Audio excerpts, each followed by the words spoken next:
right, so today we had the Greater Louisville Classic. Coming off of GRIAC weekend, it's always kind of a tough turnaround, but it is really nice to get to a course that's nice and flat and a faster 5K. So I think the women handled the turnaround really well. We had a good week of training to kind of tune up for this.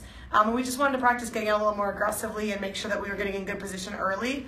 When we run on our course, it's usually more tactical and you want to get a little slower. Same with Indiana's course that we ran earlier. So this is definitely a very different race scenario.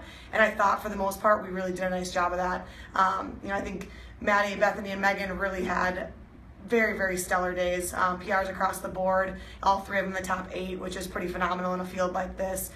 Bailey was right with them early on in the race, faded a little bit towards the end, but I was proud of her for getting out there and sticking her nose in there early, and just a few race tweaks to kind of get her ready for our next 6K. Court has been a little under the weather this week, and so I was proud of her for still sticking her nose in there and racing, and I think Patty had probably her best race of the season so far to this point to be our number 5 today. So overall, really solid day. We got some inexperienced travelers kind of getting on the road for the first time and learning and developing that way.